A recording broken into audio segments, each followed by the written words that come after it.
A spectacular performance.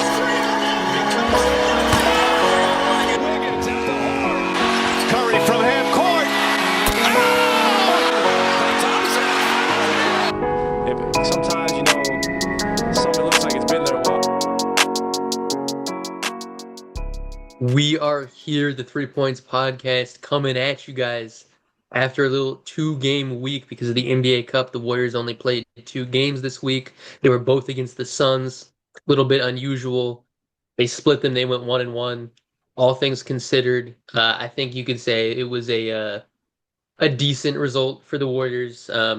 One of them was absolutely heartbreaking. The other one was almost heartbreaking, but ended up being kind of a rare feel-good late game situation for the Warriors this season. I'll swing the rock over to Wes. This is, by the way, this our second week in a row. We don't have our third co-host. Is he even part of the podcast anymore? That's what the fans are asking.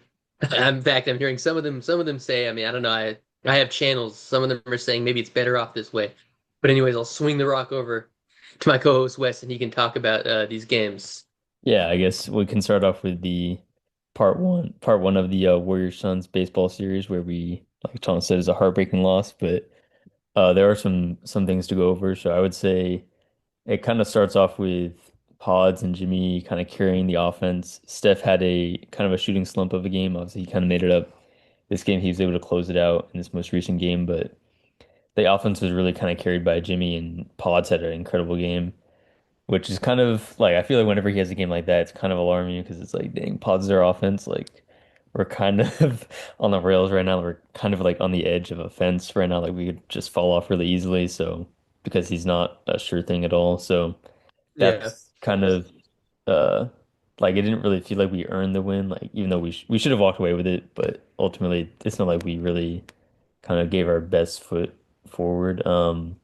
Also, like on top of Steph having a pretty slump of a game, QP had a pretty poor shooting game. He shot 20% from three, which is kind of, I guess he's like going back to normal. Like he had that nice, he was shooting really well from three during that stretch with Steph, Dre, and Jimmy out against like the Cavs, Sixers, and Bulls. So that was really nice. So he's kind of gone back down to normal, I guess. Um, I guess this is what kind of why I didn't want to get too high on him last episode. Like, oh, he's a sniper now. Like, yeah, I guess we'll see. I feel like long term for him, I see him middling out to like a 35%, 38% from three kind of type of guy. Like, not, he's not going to be a sharpshooter kind of guy, but it's the best we have. But I just kind of wanted to point that out. Also, like, I mean, I don't want to focus on the last possession on Moses Moody. Is it GPT or Moses Moody who fouled on the very last possession? Fouled Goodwin. Moody. Yeah. I mean, I don't want to focus too much on that, even though it's like it cost us the game. Like that was kind of the epitome of I feel like a larger trend of us being really small out there. And a certain guy, like I think Guy Santos should have been out there for like defense and offensive rebound. Like we were extremely small. I think we ran again Jimmy at power forward and Dre at center. I think in the last possession, which is just genius if you ask Steve Kerr. But the average fan is like, come on, can we get any more size out there? Like, do we not have any tall guys? Oh, wait, we do. We have Trace and QP. So it's not like we had to do that. Our hands were not tied. Um, so that was just kind of a bad loss, I guess. But I feel like after we've played both this Phoenix Suns twice, I kind of feel like we're just in this tier of teams with the Phoenix Suns where we're not so much better than them, but we're not so much worse. Like on any given night, I could see us playing up to them, but I don't really see us hold like that much better than them. I don't know what your opinion is on us. I mean, I guess I mean, we're there was contenders, right? But it was an incredible graphic they flashed on the broadcast tonight. They said Warriors 108 quote unquote clutch games, which I think is like 5 points in the last 5 minutes in the last two over years, the right? last Or 3 years. 3 years. Sorry, I almost just choked on a little piece of pumpkin bread. Anyways, 54 and 54 in those games, and that doesn't sum up the Warriors fan experience. In the post kind of 2022 title years, all of these years, it's just been It's torture every we're single 55 game, and man. 54 now, right? We just won that one again. So Yeah, yeah, absolutely. And above we're 500. improving above 500. Um, I mean, and it really has been, I think, at least me personally, it has felt like the Warriors can beat any team on any given night and lose to any team on any given night. And it has also felt like they have some kind of, mission that they're on to take every game down to the last second. I mean, how many times have we seen them blow 20-point leads? How many times have we seen them come back?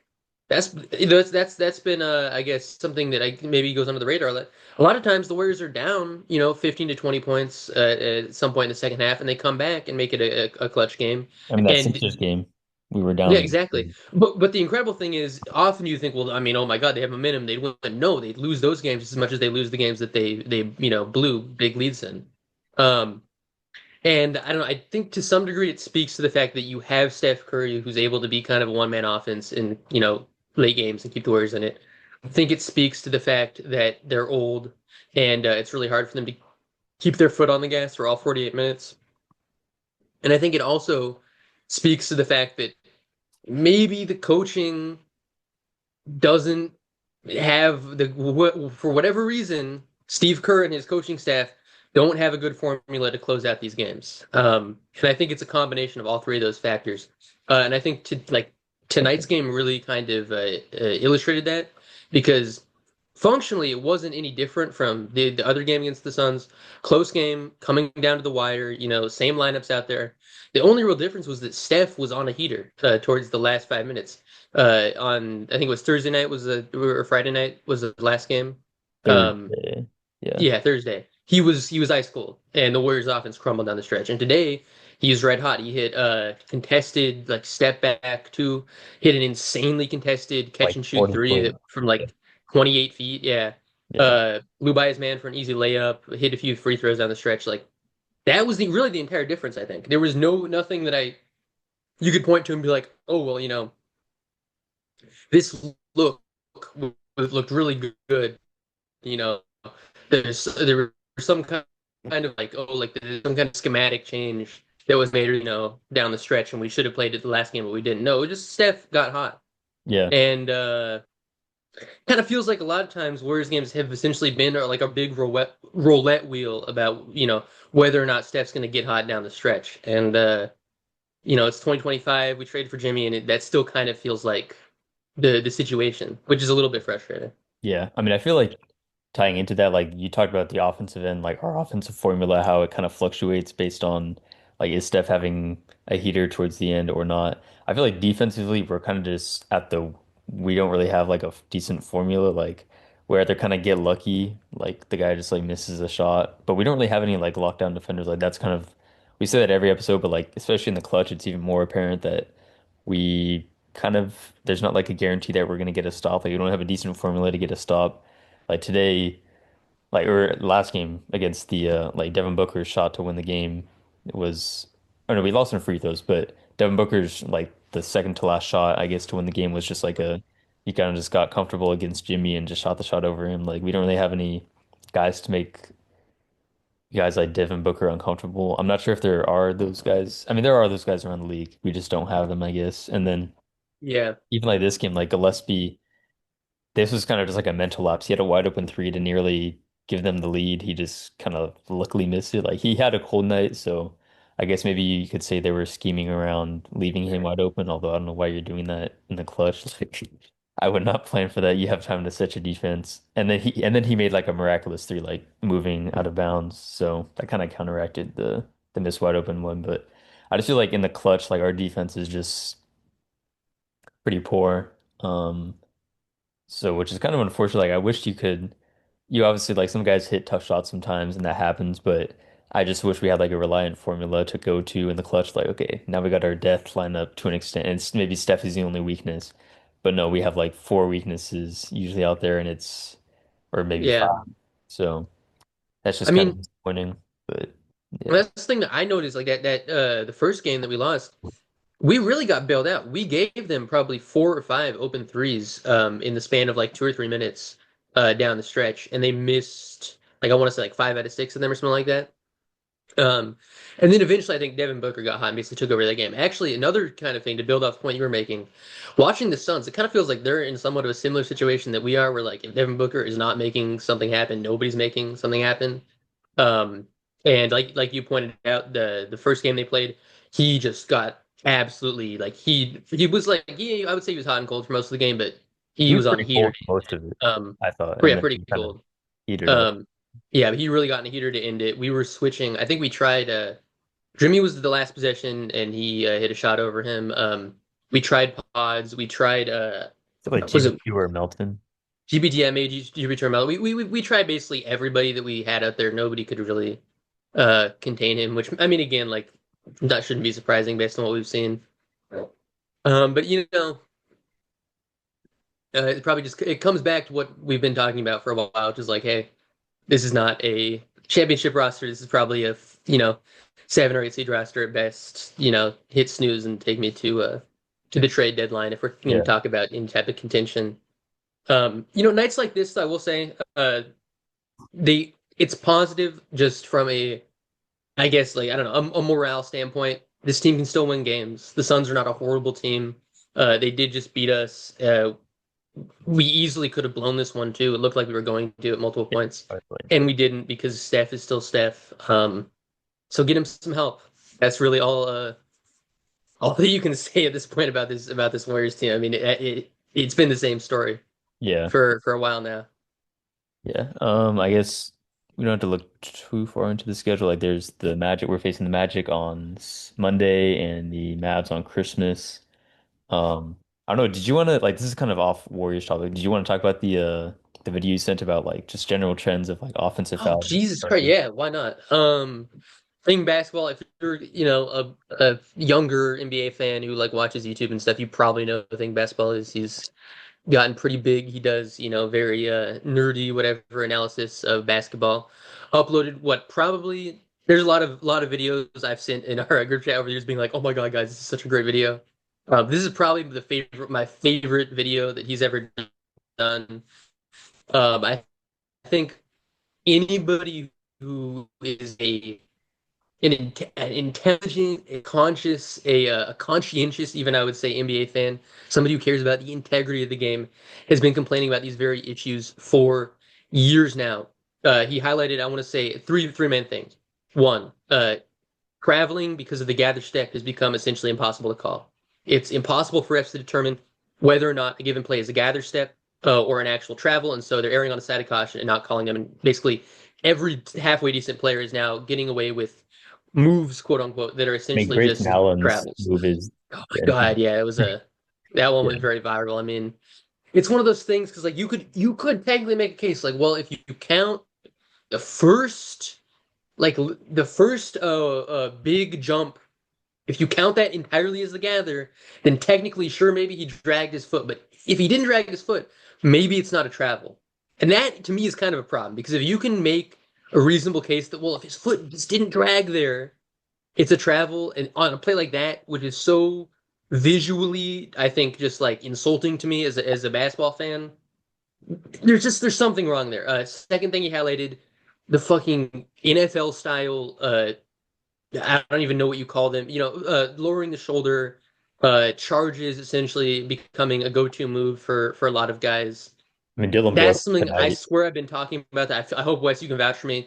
I've been like complaining about this since probably like 2021. I feel like it's been Yeah. slowly escalating for a while. I mean, that plus the chicken wing, push-offs that basically every single step back jumper or jumper that would be contested, guys are allowed to get in a little, elbow to the chest, and it's never called. Again, visually, when you see those plays happen, to me as a basketball fan, I go, that is horrible. Like that makes me feel uncomfortable. Makes me feel like I'm not watching the same sport that I was watching, when I was a little kid. It just makes me feel like there's some kind of competitive imbalance. It just makes the whole experience worse. And I was gonna say a third thing, but low-key, I feel like those two were really the big things. I know we highlighted one more thing. Um, I but to me, mean, those are the things that I really think something needs to be done. yeah. Some kind of like communication is put out from the league office, like saying, "Hey, we hear your guys' complaints. We've talked to the refs. We're going to re-emphasize charges as a foul that's called. We're going to re-emphasize the push-off as a foul that's called. We're going to re-emphasize the travel as a foul that's called. And yes, maybe that means that occasionally we are going to call offensive fouls on things that are, debatable. But at least the majority of these incredibly egregious plays that go viral constantly, that make everybody over the age of like 17 go, oh my God, this isn't, man, this would never would have happened in 2016 when basketball was at its peak. Uh, we're gonna get rid of those. I guess that's my rant on that subject. Wes, if you have something to add, also, just by the way, anybody who, for what God knows whatever reason, is watching this podcast and hasn't watched that video, you really should. Yeah, I mean, I think the three things are like lowering the shoulder and then like the push off and then also the travel. But I think like yeah, it is kind of the push off I think is like the run. I mean, they all really kind of are they feel like non-basketball moves. Like it's just Yeah. it kind of punishes the defense for like just playing regular defense. Like most of these should be either no calls or offensive fouls, I feel. But yeah, I agree with the essence of the video and your point that it's kind of it's not really basketball at that point. It's just rewarding the offense and like slanting towards the offense, which doesn't really benefit anyone. It just kind of ruins the experience. So Yeah. yeah. And I guess Uh, it wouldn't be me if I didn't throw in a little comment. I think when it comes to the charges, when it comes to lowering the shoulder as an offensive move, you can point your finger squarely at LeBron James for ruining the game of basketball by pioneering the fucking NFL running back Derrick Henry no, drive to the I, basket, I'm where gonna he just push back on lowers his that. I feel shoulder. like no, I mean I remember watching. I swear to God, this is how much of a hater I am. I remember when I was literally like 9 years old watching the 2012 finals. LeBron, I swear I can picture it in my mind's eye. It was against what was their center was the Spurs no or who? when they were playing the Ibaka. Thunder. Yeah, Ibaka lowering his shoulder into Ibaka. It was like this really ugly movie. Like lowered his shoulder and then kind of took like two small steps and like threw up this awkward floater and went in. And in my like little like 9-year-old brain, I was like, "That's an ugly basketball move. I don't like that move. I don't like LeBron. I did. It was already That's where it the started. hatred was We already pinpointed where it forming. started, the origin. Yeah. But anyways, yeah. Obviously it's not actually all LeBron. I think Kawhi is another guy who really pioneered like that push off. 2019 Finals. I mean, don't get me started. Um, oh, the illegal screen. That's another thing he really highlighted. I mean, the literally where guys will just kind of like leisurely stroll into another player and then just slowly move them with their chest, despite the fact that it's a textbook illegal screen. But because they're not technically setting a screen, they're just trying to go over to the corner, and they just happened to, get in this guy's way. The refs are like, well, we can't really call it, even though again it's a textbook illegal screen because you're moving the guy while your Yeah. feet are moving. That I have to admit, maybe you could point some fingers at the Warriors and their famous motion offense I was gonna say team, Draymond. which Zaza Pachulia and Andrew Bogut and Draymond Green and JaVale McGee and all these guys. I mean, it was a talking point at the time, and maybe now I'm looking back at it and saying, man, maybe the haters are right a little bit. We shouldn't have let that get so out of hand because it's pretty absurd what's happening now when you Well, look at the way we the teams created a run their monster, offense. I mean, yeah. but Anyways, yeah. Anyways, yeah. synopsis, keep watch thinking basketball because he's got a lot of good content. Last thing I did want to touch on though is, or not though, but what do you think our starting lineup going forward should be? I feel like it should be like at least from what Will Richard has shown up. I feel like he's kind of earned the starting lineup at least over Moses Moody. Like Moody is kind of very miss or miss or hit. Like he's like miss hits every like third game, I guess. But like every opportunity that Will Richard has gotten, like obviously tonight he had a phenomenal game, like damn near didn't miss, but I feel like just on the defensive end and offensive end, he thinks the game like way quicker than Moody. He makes decisions. He switches like automatically. It's not like a thing you have to worry about for the most part. Like obviously he's a rookie, so he's gonna make some mistakes, but he definitely feels more cerebral than Moody, for the most part. So that's why I feel like he has earned the starting lineup and then that or earned the starting spot. In which case, like my starting lineup would be Steph, him, Jimmy, Dre, QP. Yeah. What do you think about that? Thoughts? I think I generally agree. I guess I'll say that I agree with that, and I'll segue us into one last a little talking point. Hmm. Draymond Green. Now, Draymond Green got ejected from today's Yeah. game. I know, water is wet, right? Early on, the Warriors go on to win. Last game, I thought it was a little overblown, but a lot of people were very mad at him for two back-to-back turnovers down the stretch. Who were saying that's what lost us the game. I thought, I mean, sure they were bad turnovers. You could point to a lot of other stuff, but there's not. I think there's definitely a growing movement that's saying, hey, either make him, a situational guy off the bench going forward, or trade him. Do you lend any credence to that? I mean, I've definitely heard it in like last yesterday. I went to gym with Cole and he kind of talked about he had heard about it. Like I don't think he Yeah, agreed, but he's definitely it's definitely a topic that people are talking about on the radio and all Warriors fans are definitely thinking about it. I don't know. I just feel like Draymond's value is best served with Steph, so I feel like he should stay in the starting lineup. But yeah, it is pretty frustrating his turnovers and like I do know the two turnovers that people are talking about and it was kind of concerning because it they were just like pretty bad passes and then it didn't seem like he took much accountability like, oh, that was my bad. He was yelling at the person who missed the pass. Like I think he was yelling at QP at least for one of them. So that was kind of concerning. But I do still feel like he's best served in the starting lineup with Steph. Maybe you could limit his minutes, but like that's all my thoughts. And I don't think he should be taken yeah, out of the starting lineup quite yet. yeah. I mean, I think, and I think I generally agree. I do. I would say maybe 25 to 30 instead of 30 to 35 going forward. Maybe situationally, some games he's not getting many minutes at all, especially against uh smaller teams, which I know sounds kind of uh counterintuitive given his strength. But I actually think that he is somebody who against bigger teams can thrive as a power forward because he's somebody who can switch. He can give us two options. He can switch on to bigger guys in the paint, which is really helpful. But against these smaller teams, where he's not really able, he can't use his size to attack on offense at all. Can't really use anything, I think, at this point to attack on offense at all. I think it really the benefit that he's providing on defense is starting not to outweigh all of the negatives that he's bringing on offense. Again, especially I think against smaller lineups where because again, against bigger lineups, he's still more mobile than the average guy that he's going to be lining up against. He's still capable of doing like the fake hand, DHO, driving to the basket for a layup. Mhm. And then he's still capable of playing above his size at the four, and being switchable, et cetera, et cetera.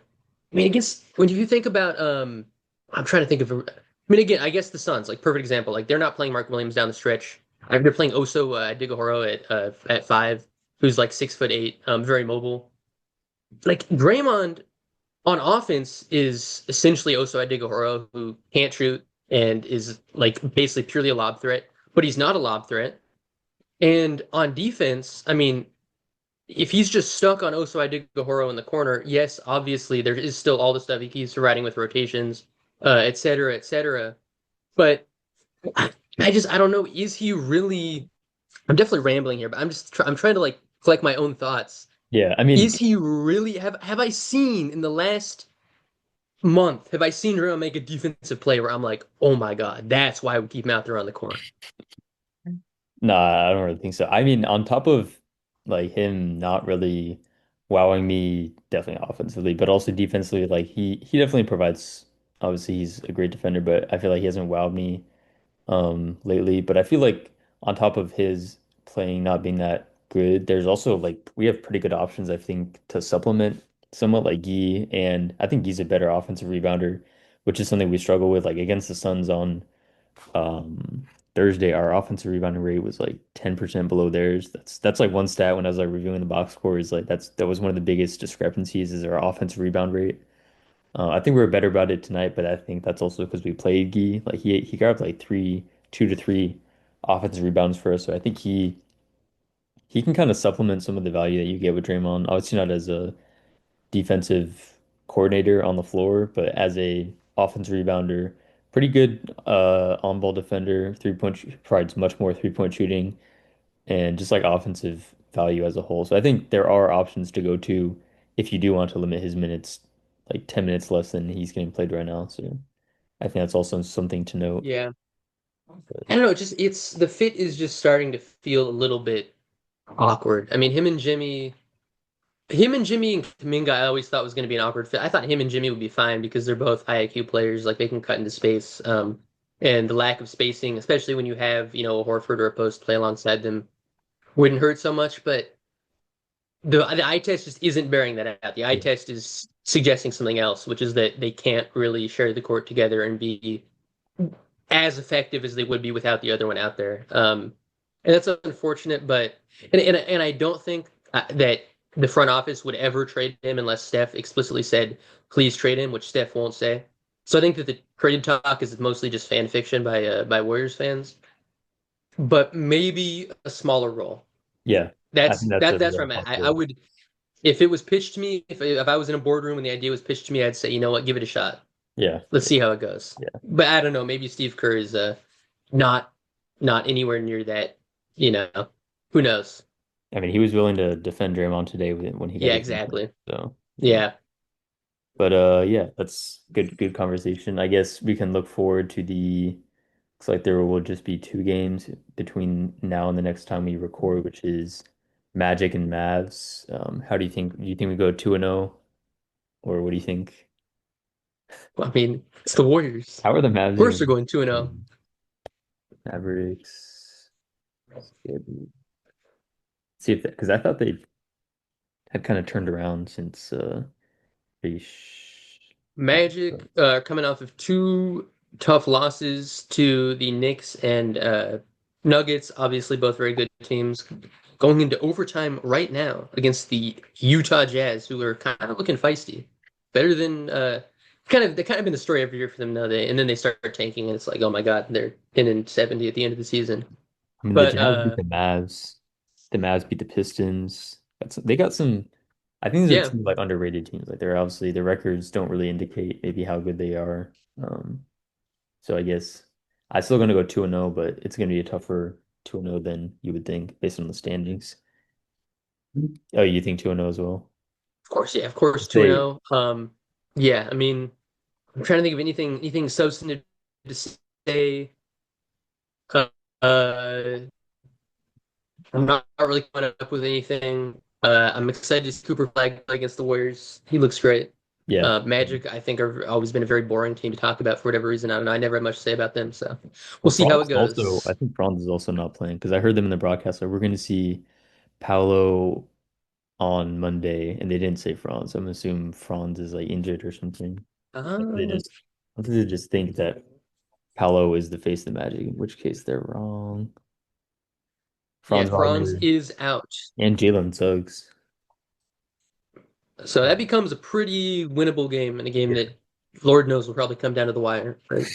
Game the Warriors Yeah. probably should win. Prediction 2-0, but 2-0, and it's two close games. That's my prediction. Unnecessarily close games. But yeah. All right, I guess yeah, we'll see you guys next week in like a week or so, and hopefully we'll have all three Yeah, we teams. need our. It's not the same. The banner isn't quite there. Yeah, We're missing the casual fans take. If you get that reference. yeah, yeah. All right, we'll see you guys next week. Bye.